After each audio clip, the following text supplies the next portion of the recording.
welcome everybody. You are all exploring the frontiers of virtual reality, mixed reality, augmented reality, whatever you want to call it. My name is Noah Sparks. I'll be your guide for this session. I love that I'm a part of Microsoft 365 Friday, California. I'm a California native. And Galen and I just connected. My former, so I'm thrilled that you've invited me, and we could not have this event without the sponsors. Please, please, please give them some attention, give them some love. They have made this all possible today. If we look at the title of the session, it's Infinite Office at Home. And I don't know about you, but if if that was the permanent status for us, it might look a little like this, right? We're on a Teams or a Zoom meeting until we're a skeleton, and that's the infinite office at home. I have a different vision for us all to consider, and it doesn't involve skeletons or death by 2D screens. Just a brief introduction. My name is Noah Sparks. I am a community igniter. That's kind of how I made a name for myself in the Microsoft circles. My claim to fame is that I cultivated, along with Joel, a top 10 Yammer hosted network across the globe. This is coming directly from Microsoft. That's what they said at the time, and thrilled that the vision and the cause drew so many people to a community solution. And I often noodle about, when we get into more spatial computing and we're embodied in this technology, what does community look like at scale, right? How do you do Yammer like things in a more immersive environment? So if you got any ideas, I welcome them. Please send them my way. My current role is so Community Igniter is kind of my personal brand. I've got the Yammer shirt. I don't know if that's coming through right now, but my current role is at Planet Technologies. We kind of go after the industries that are fairly heavily regulated, so government and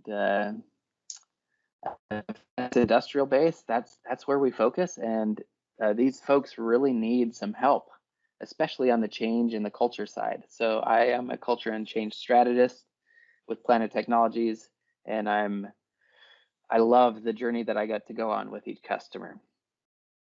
I think I mentioned that I'm a California native. I don't know which part came through. So my old home is a hop, skip, and a jump from Galen's.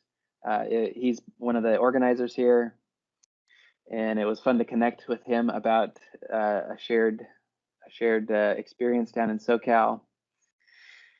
Mentioned the Yammer network, former MVP for some of the contributions I made in the Yammer space, and presented at Ignite 2017 and 2018. I also co-hosted for a time the ESN chat, which was a weekly Twitter chat about enterprise social. And I'm involved with Mugot, which is the Microsoft user group up in Utah. And I have 5 children and a lovely wife, and we live in Utah. You're welcome. I invite you to come, but probably not in the winter. I think they're getting like a foot of snow right now, so I'm really thrilled, enthused that I'm on an island and not in the snow. So I want to take you just on a quick journey. My journey started with an Apple IIe. I don't know if anyone else remembers these machines, but the good old floppy disks, and you got to insert the new one. We have come a long way from those early days of personal computing. And I love the meme that I didn't capture it anywhere here, but the meme about my kids do this on the Wii here. They put their faces right up next to the screen, and we kept telling the kids, back in the day, you're too close to the screen, you got to back up, and now we're strapping them on our faces in a VR headset. So kind of funny how technology goes. And then we had the Laserdisc. Anyone know the Laserdisc? If you're too young to know what a Laserdisc is, I'm sorry that I'm dating myself here. But that thing was massive. It was like a frisbee-sized disc, and could hold a whole bunch of stuff. Then the Game Boy came along, portable gaming, stereo sound. The Power Glove. Anybody remember the Power Glove? I thought I was pretty legit with that thing. Doing. I forget what games worked with the Power Glove. And I've wanted for the longest time to watch I think it's just called Wizard, not The Wizard. Maybe it is The Wizard, but Fred Savage, and he wins the competition with the Power Glove. And then all through college, well, most of my college days, I had a foldable keyboard and put that Palm Pilot down in and typed, and thought I was pretty on top of the technology trends. And then you had the little graffiti going on. And I just hope that this highlights a few of the trends around what we want to do with computing, right? What are we actually seeking from these experiences and these devices? Then we had the iPhone, right? That was pretty revolutionary, a touch screen. I was watching Imagineers 2 nights ago, and they did touch screens back in like the early 80s, and it took till, when did the iPhone, 2007 or so, I want to say, the iPhone debuted, and touchscreens are kind of the standard go-to now. And then in the way I got into virtual reality, I made a trip to the Void, and it's a little warehouse here in Utah, just up the street. And they had a warehouse, and you wore a laptop on your back and put this custom headset on, and you roamed freely throughout the warehouse in a virtual space, right? A virtual experience.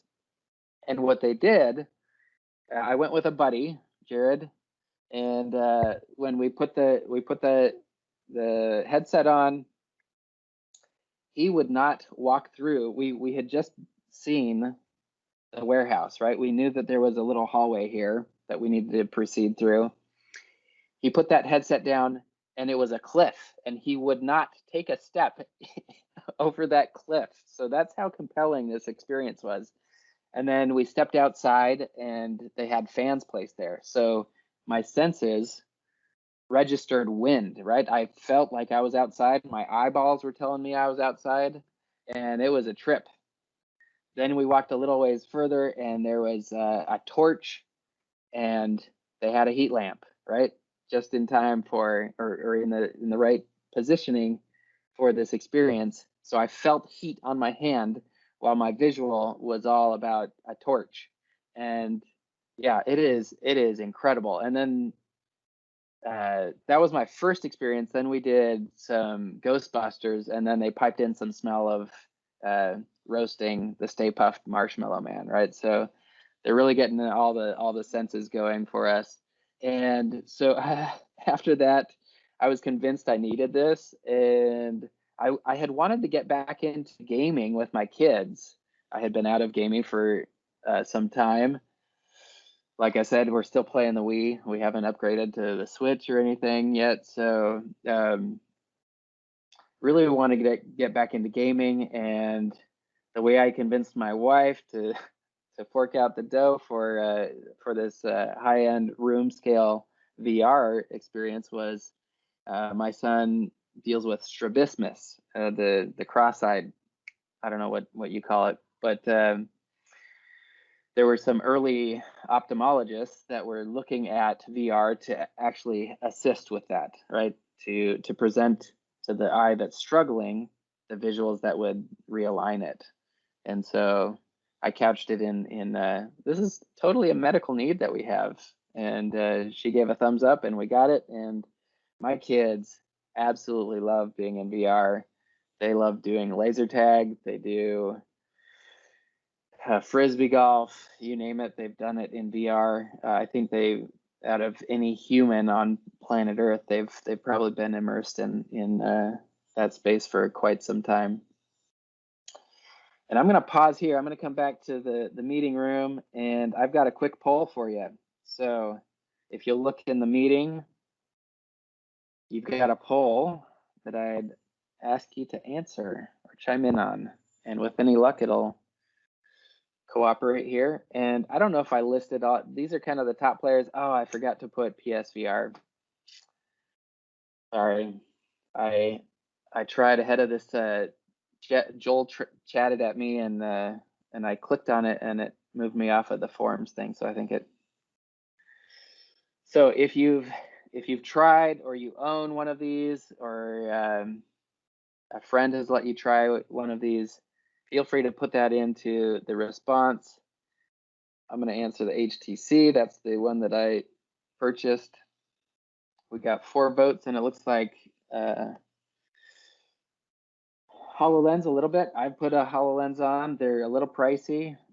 A few, one of us, maybe 2 of us, have never tried a headset, so we might want to consider finding ways for you to get into one in short order.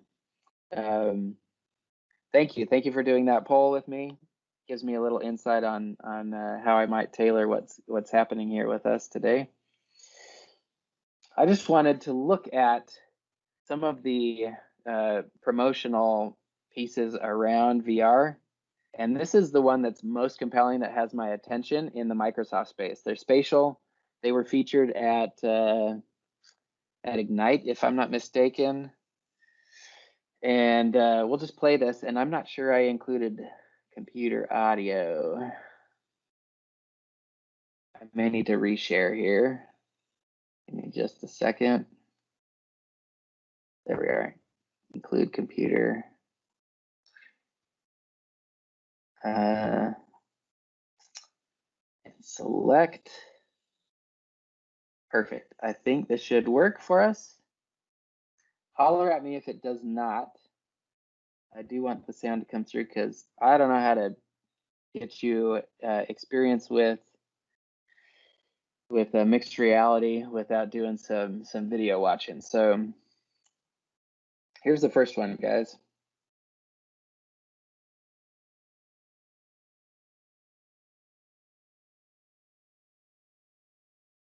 There's no sound, Noah.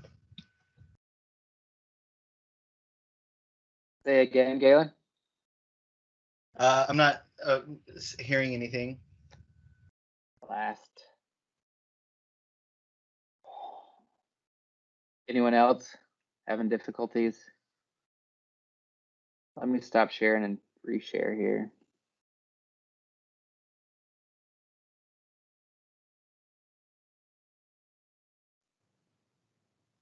Us closer, as if we were sitting next to each other. There we go.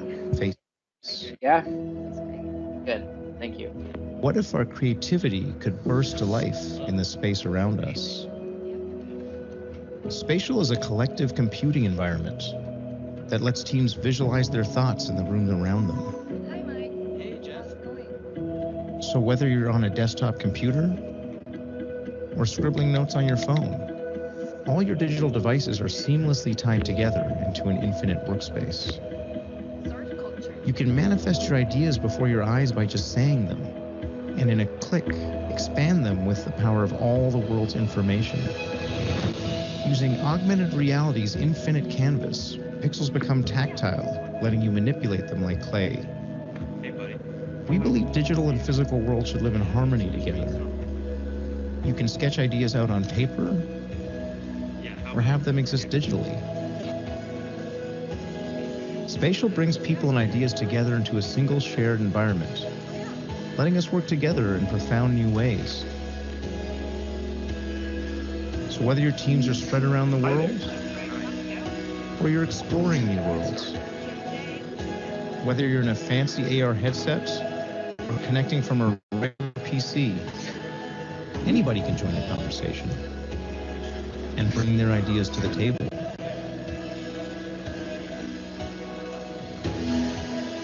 In 2D or 3D, from home or work, beyond the confines of space and traditional computing, we can work together in ways we never thought possible.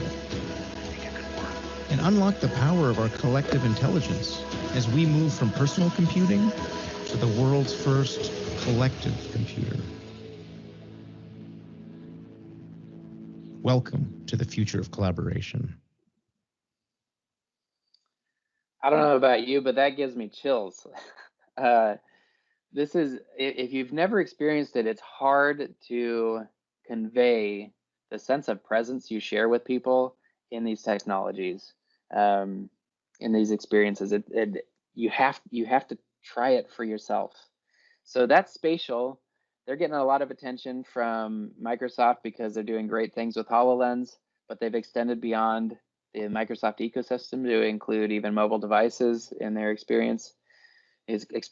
And I don't know about you, but confining myself to a 2D screen when I'm an embodied human, it just feels wrong. It feels wrong. My interactions, like even right now, it's the best we've got, right? That's what the hardware allows us to do, but we can go beyond. We can immerse ourselves if we all get the headsets going on.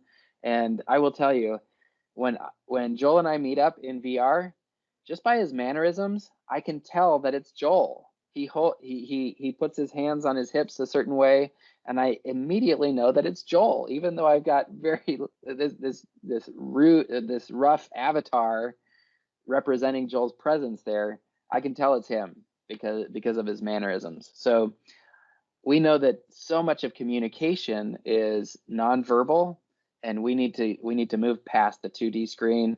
We need to, if you're not turning video on, you've got to do that to really communicate the rich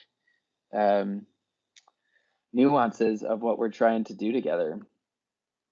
This one is another one. We'll take a look at what, and think of, just sit back with me for just a moment.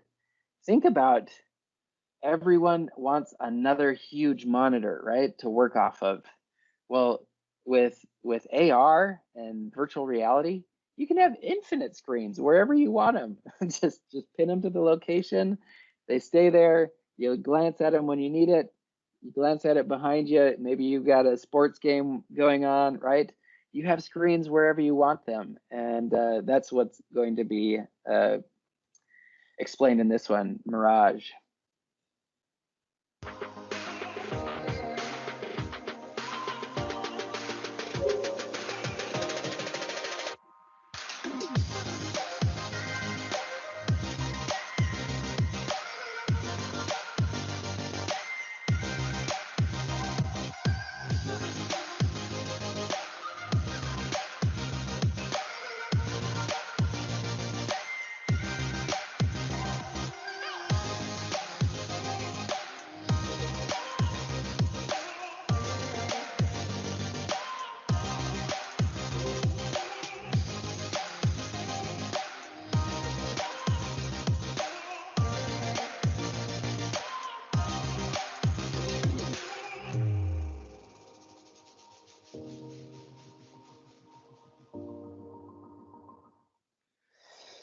So another demonstration, right, of what our world could be like if we break free from the confines of a 2D space. I want to pause here, and if you look at where the investment is from which companies, you see billions of dollars being invested by Apple, by Google, by Facebook, by Microsoft, by these other vendors, HTC Vive. There's a few other players. Those are the primary ones. And there's a reason. There's a reason why they're putting money into this. They know that this is the next wave of computing. And I hope to convince you of that in our time together. I want to start that one again. This one is fresh off the press, hot off the press from CES, just CES 2021, which happened, I think, a week ago. And this is Think Reality. And so even more players are recognizing that there is a massive opportunity to chase in the mixed reality space. Let's watch theirs.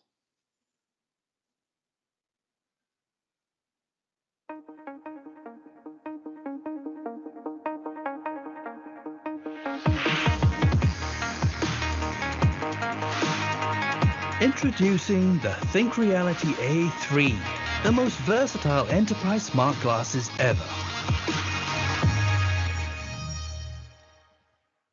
So I think those are ready for purchase. If they're demonstrating this at CES, they likely have a product ready to go. Anyone that's ambitious might want to snag one of those up. The term infinite office comes this demo video together. I don't know how many of us are designing dresses. The use case is a little off for for a heavy Microsoft technology audience, but I hope that the concept comes through loud and clear that you can do your work on whatever screens you want in a variety of modes. Let's watch theirs.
So this one highlights a few of the, it reminds me of a few early on experiences I had early on with VR.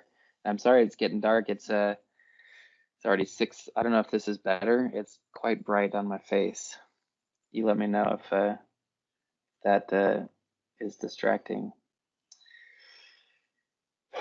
When I put the headset on, I immediately went to, wow, I could work in here. I could do my email. I could do Teams.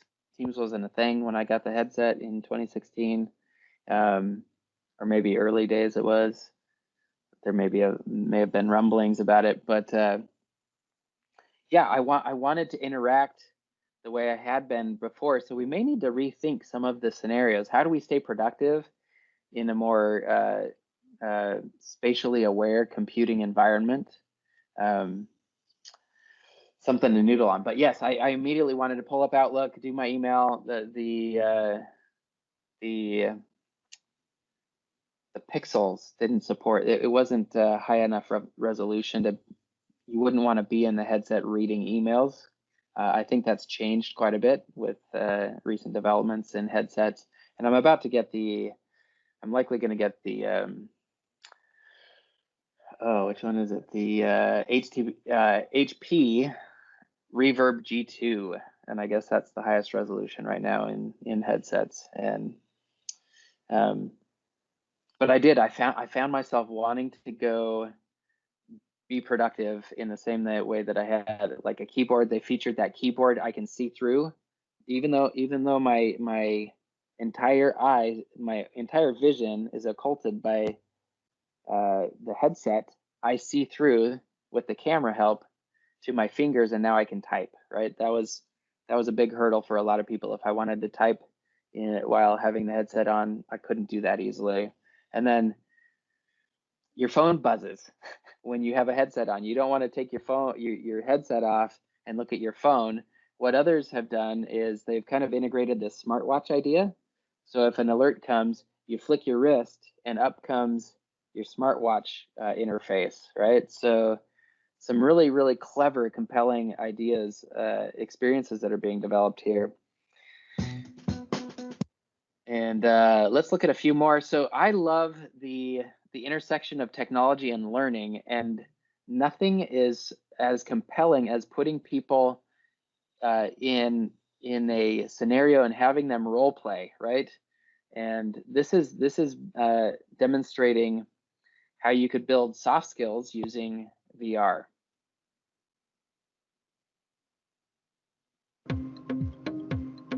World Economic Forum predicted as of January this year that over 1 billion people, their jobs would be radically transformed by technology over the next decade.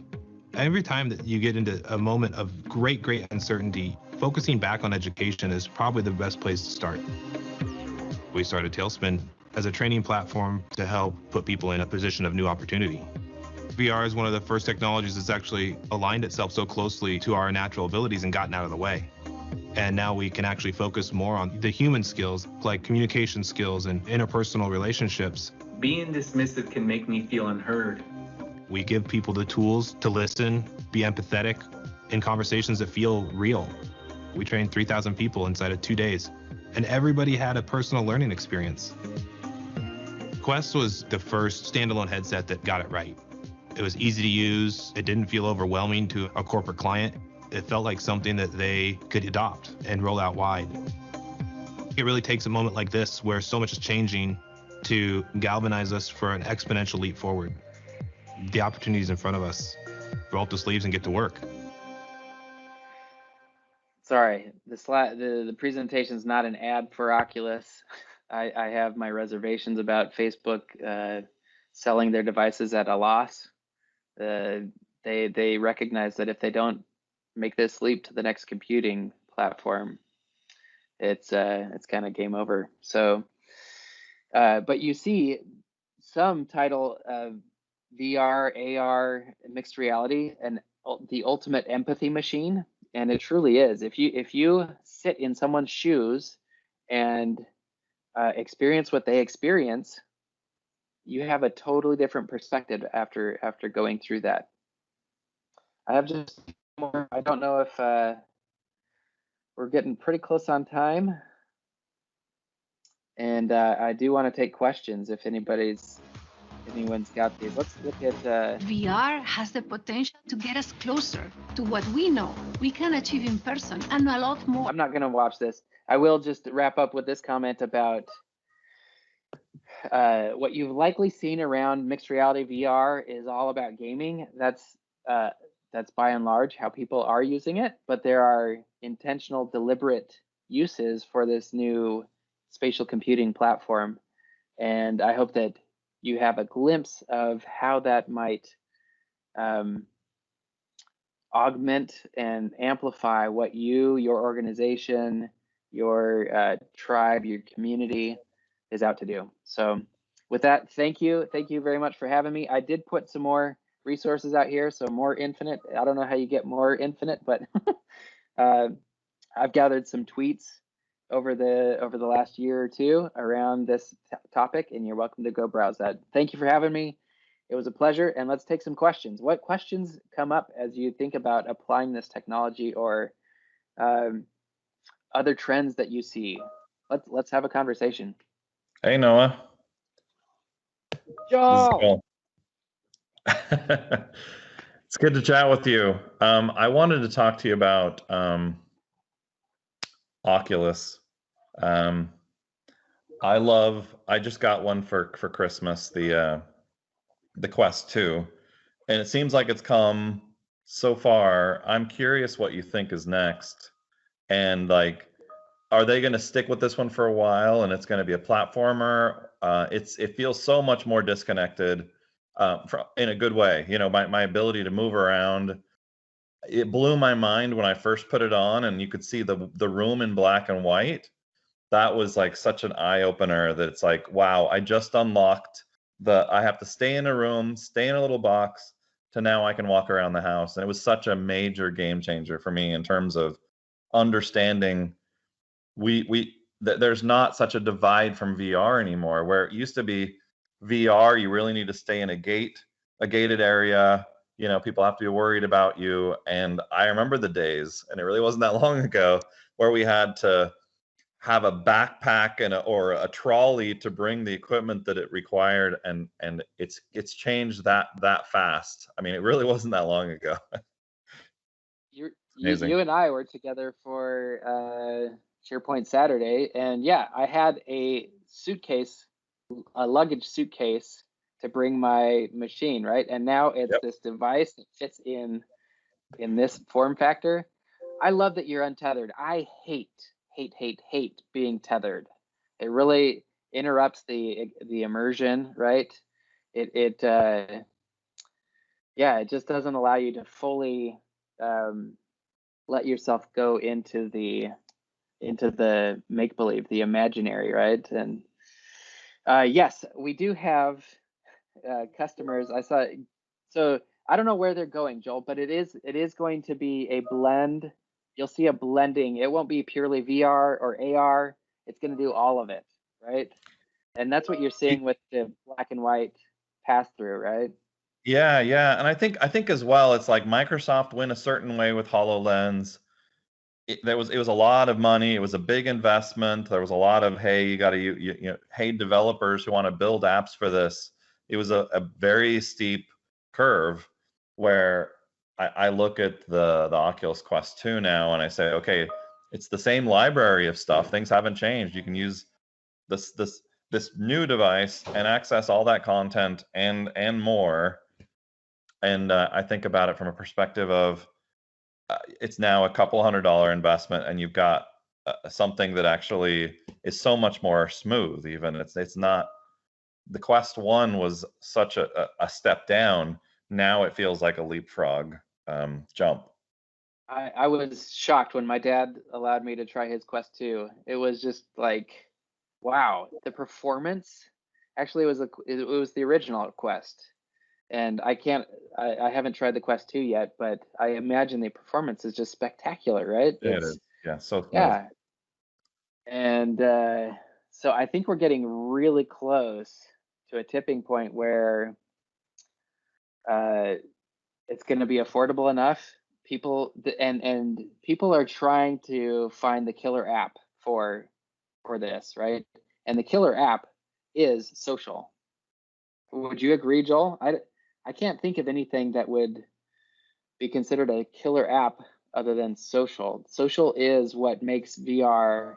If you go in by yourself, it's kind of cool, but you don't get to share the experience. You might be casting to a TV, but you're not a part of that, right? You're on display for everyone, and it's not the full fidelity of what you're experiencing because it's now on a 2D screen, right? So yeah. I don't know. What's your idea about the killer app that's gonna really convince people? You know what, I haven't seen yet, and I'm anxious to see this. You and I both worked for a company where we would go in this room that was like Cisco-ized, and you could see people on the other side of the conference room that were somewhere else in the world, and they looked normal. They felt normal. You could chat with them, and you didn't feel the distance. I look forward to the day when we walk into a conference room and you see headsets hung on something, and we just stick them on as we go in because we know that this room is truly connected. It's call it whatever, but we're missing that today.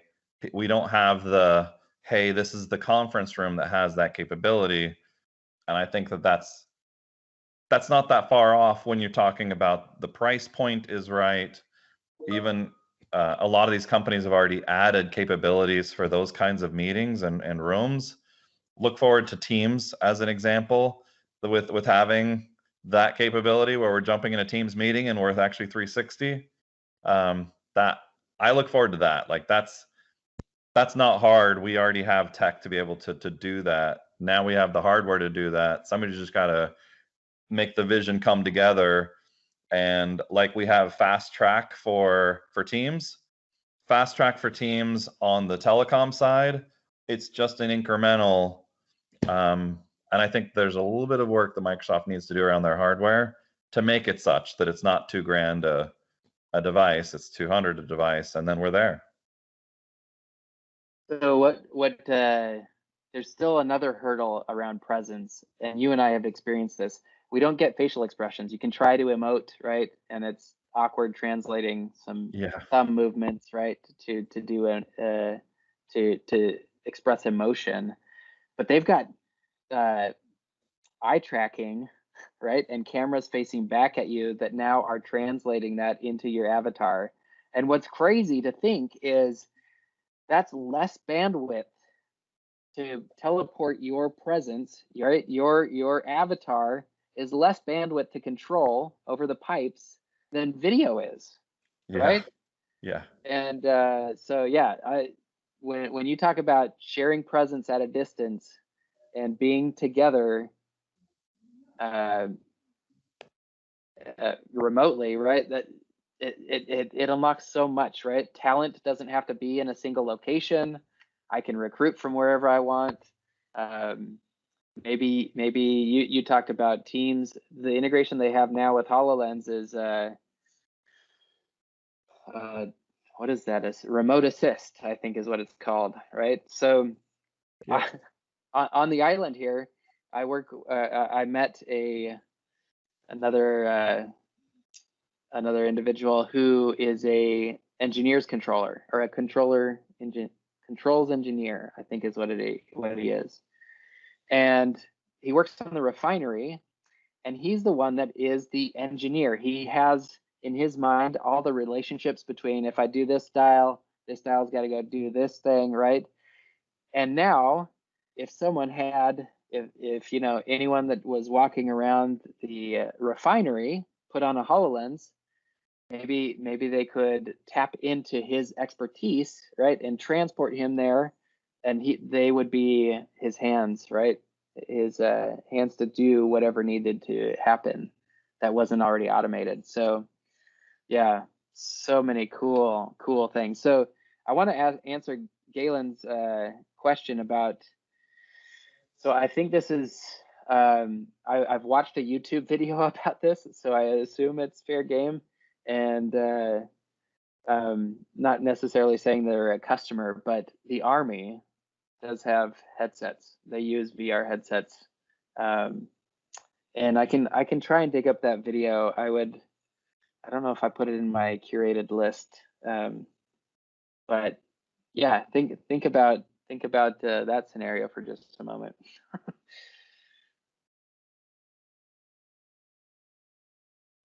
Yes. Federique, I think I'm saying that right.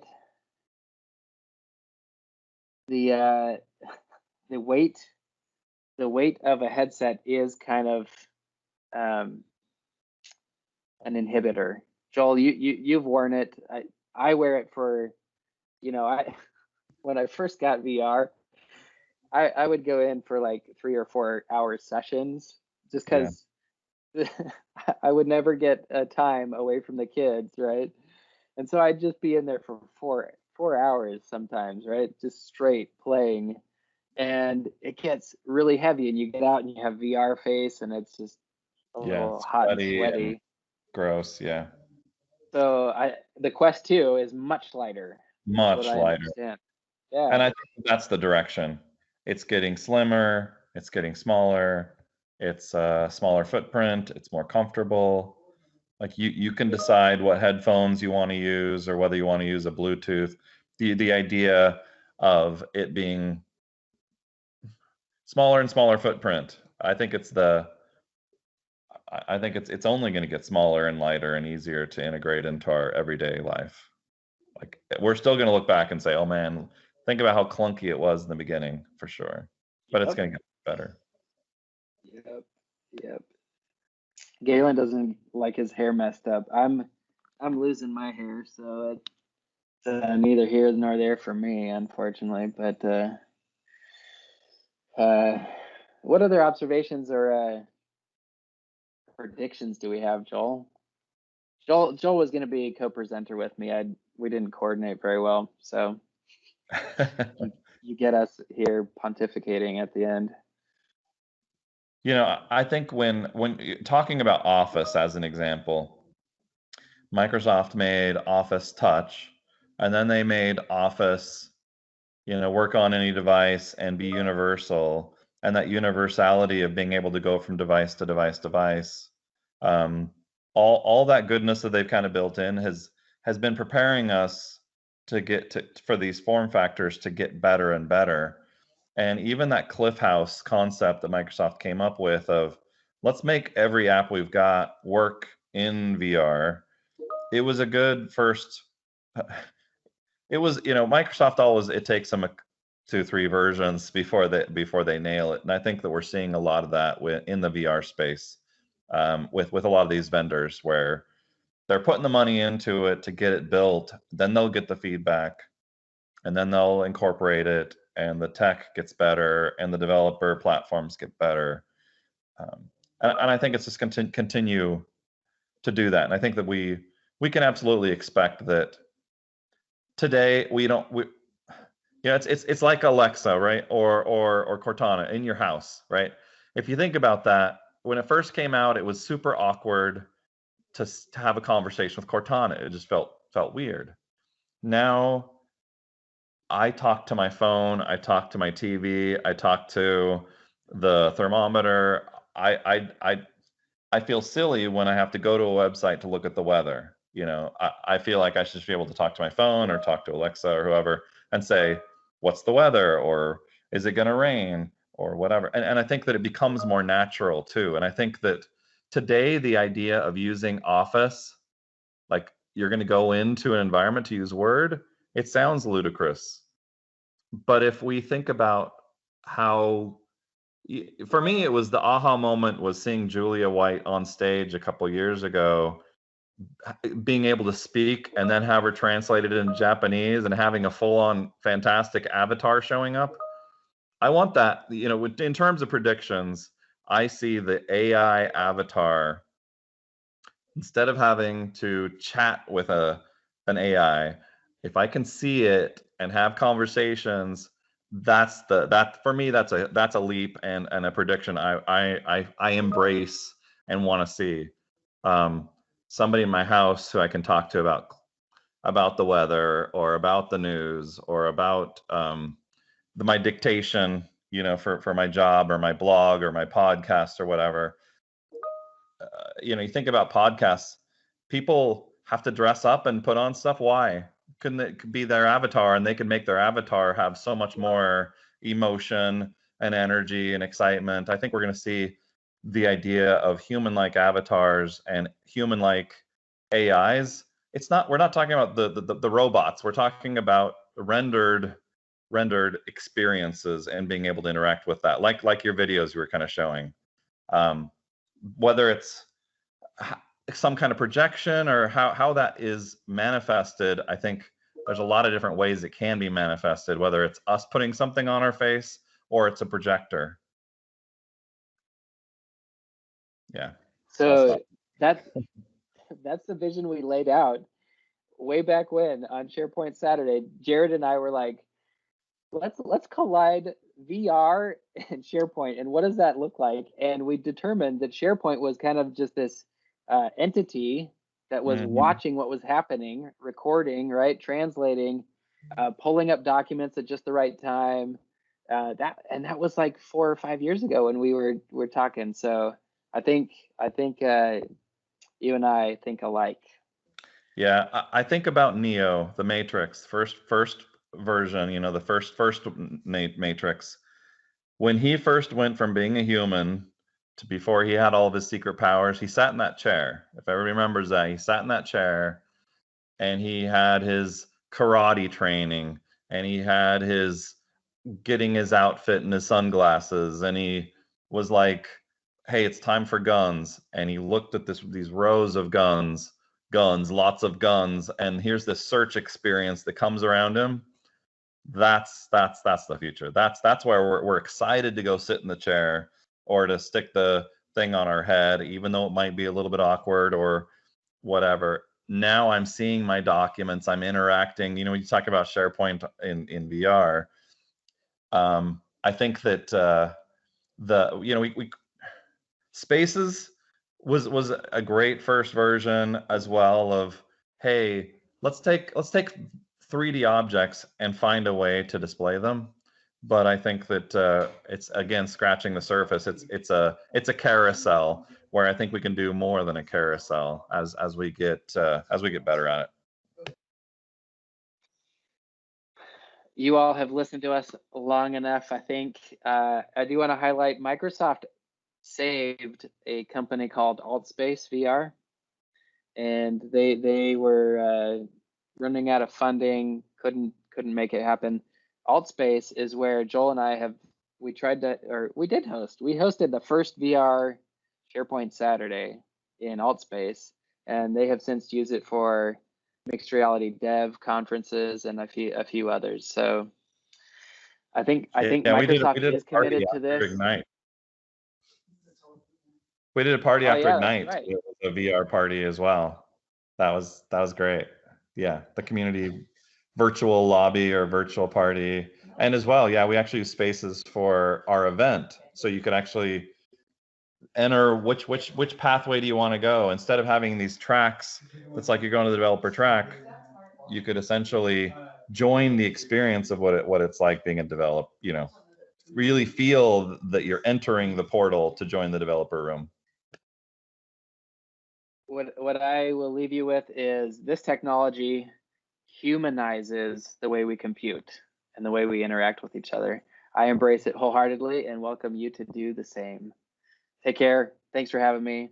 Joel, I appreciate your contributions.